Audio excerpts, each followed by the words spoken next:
And after you graduated in 1943, did Uncle Sam visit you? About a week and a half after I graduated, I was in the Navy. Uh-huh. Now, did you enlist?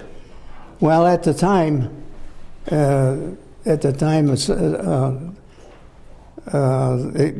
said that if you volunteer, see, I was scheduled to be drafted in about September. Right. How did you know that? Just because of your high school? Well, it was in the paper, and then there was a talk around town and everything. And they said that if you volunteer now, you can choose your service.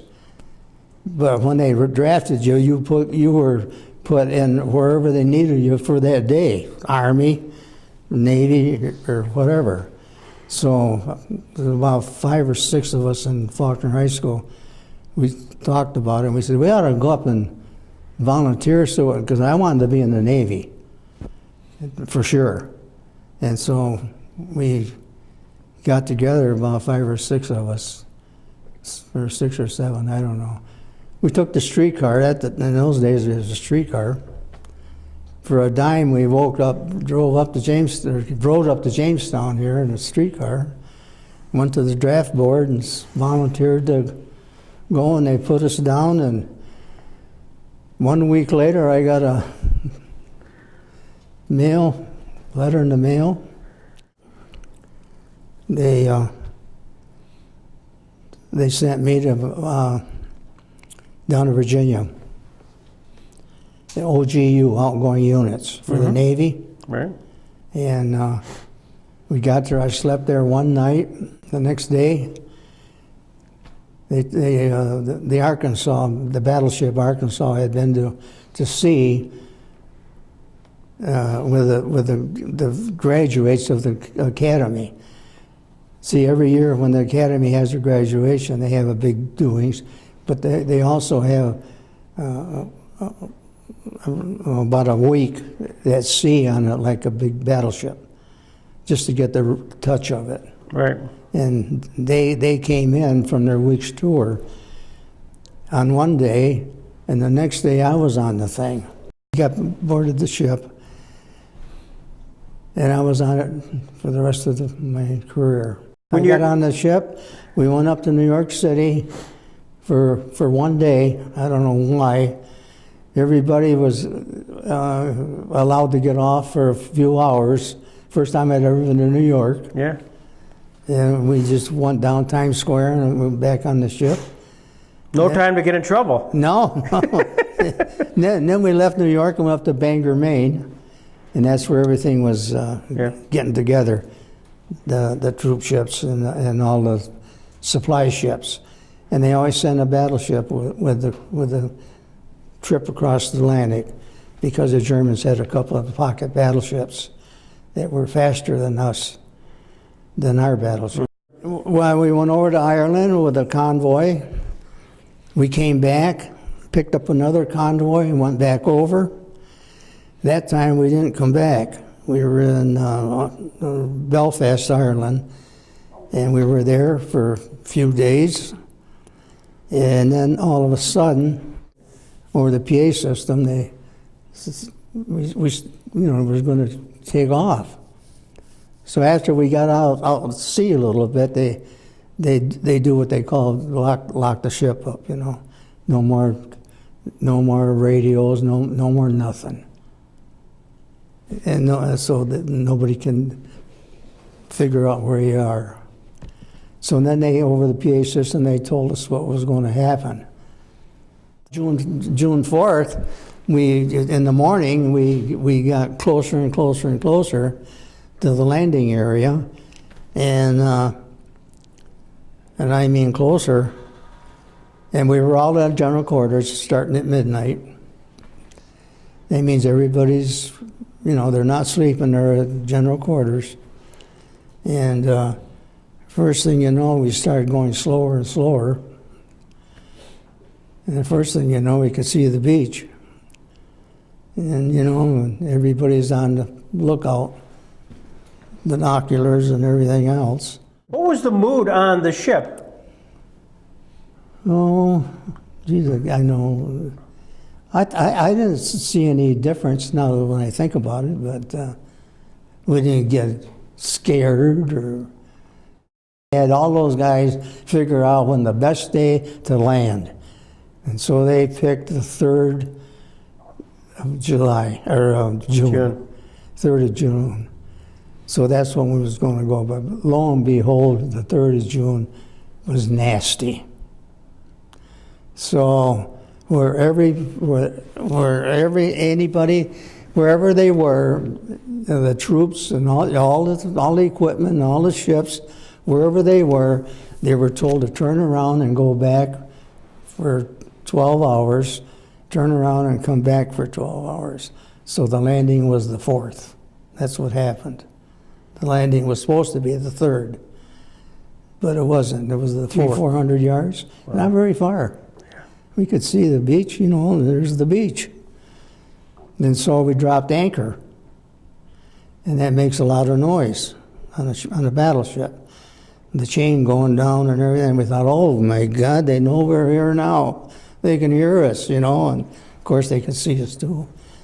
So we anchored, and then the battleship, the other 2 battleships anchored too, but we weren't together. We were far enough apart, so we could hardly see the other ship. Mm-hmm. We had 1, 2, 3, and so we stayed there, and it got lighter and lighter, and then the first thing we couldn't see the troops.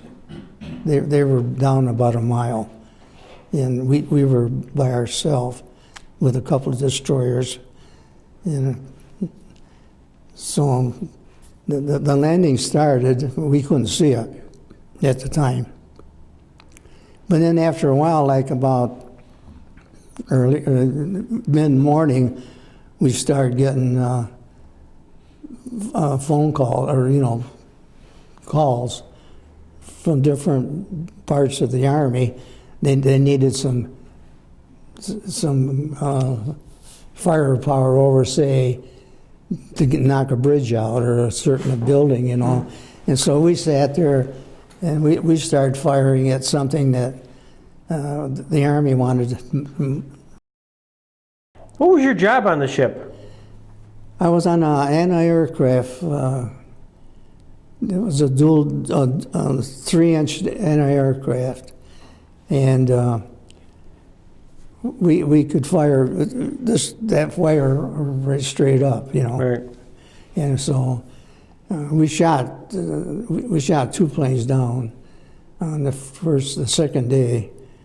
The first and second day was the worst because the Germans they were trying to push us back off, the troops and a counterattack, but they didn't succeed.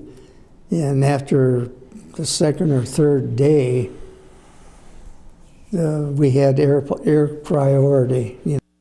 When you're firing at an airplane, everybody's firing. We had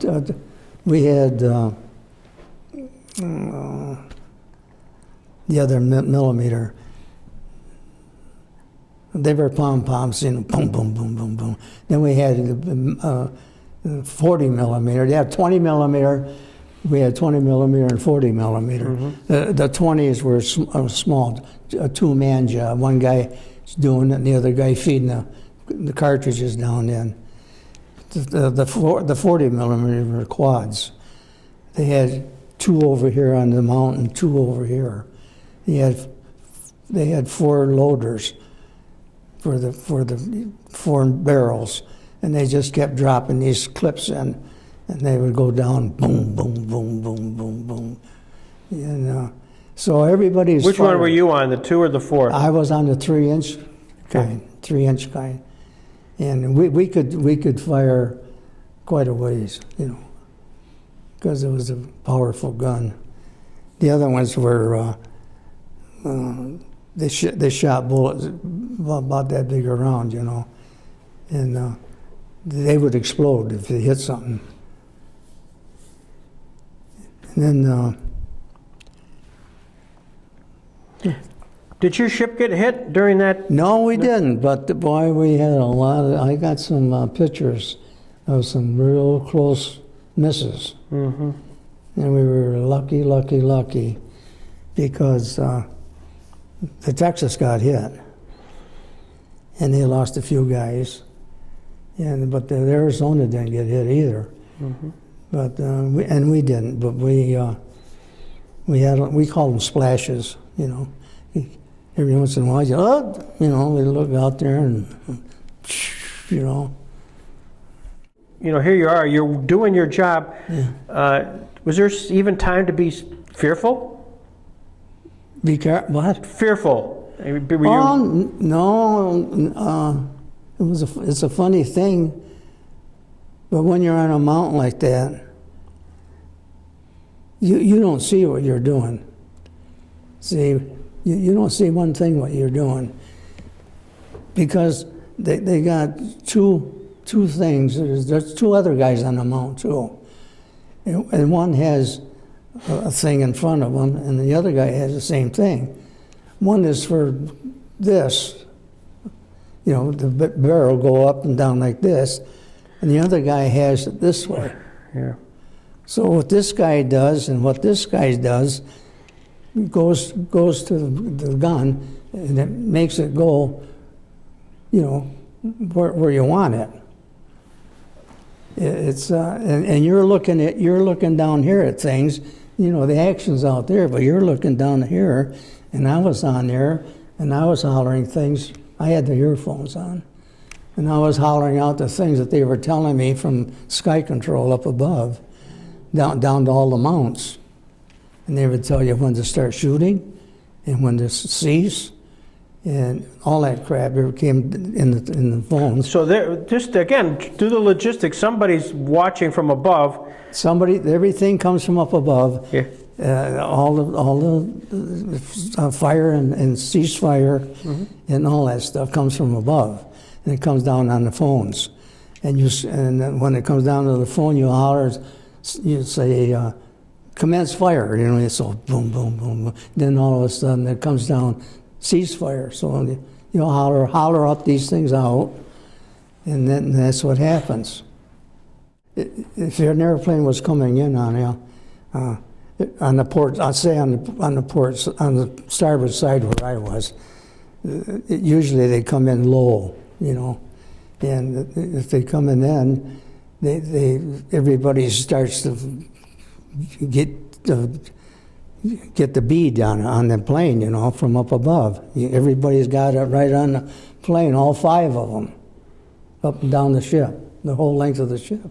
We have one here and one there and one there.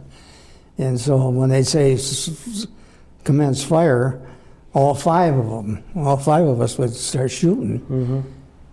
And if you shot one down, you really didn't know who did it, because everybody's shooting it. So it's just a kill. They call it a kill. After a while, we got enough troops ashore so we could push them back.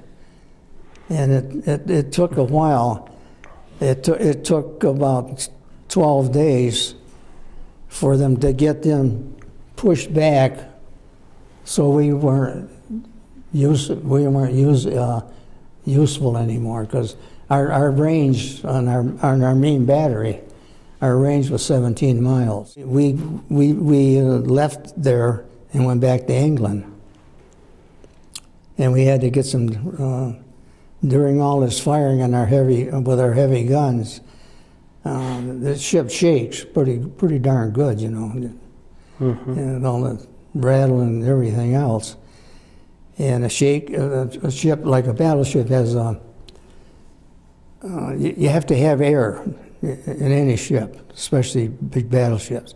So they pump air down in the ship, and then they pump the old naughty air back out, and so it's going. And they have a lot of, in a ship, battleships, they have a lot of ductwork up above, moving all this air, getting it way down at the bottom of the ship, where you got to have fresh air. Mm-hmm. And then they pump the cold air, the old air back out.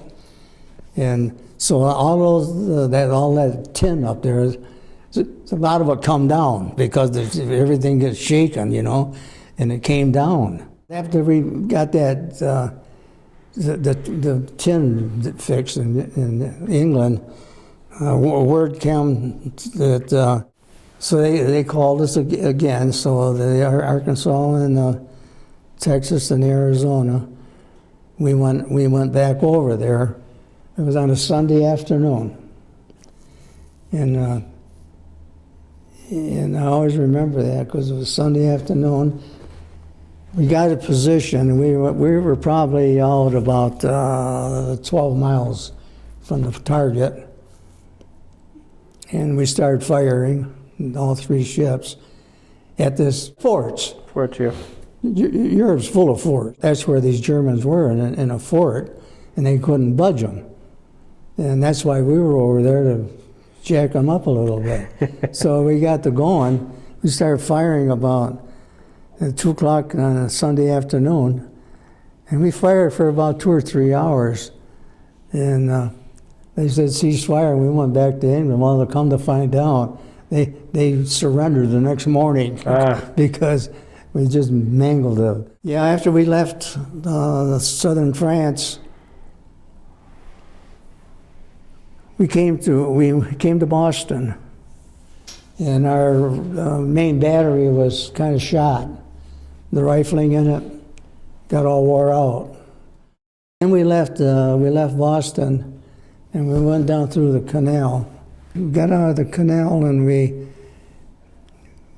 went to Hawaii. Then they told us we were going to go to Iwo Jima. Well, when we got to Iwo Jima, there was a ton of ships there.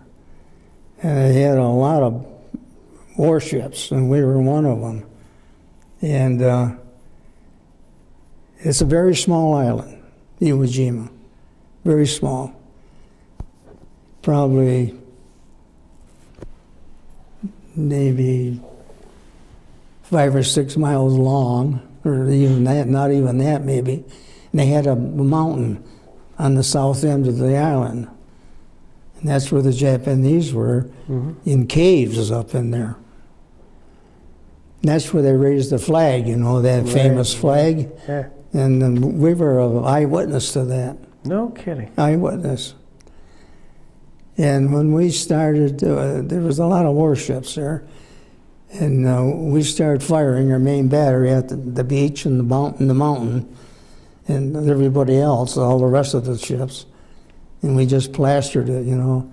And then they went ashore, and they didn't have too much trouble. But it lasted. That lasted about, well, I say 4 or 5 days, and it was all over with.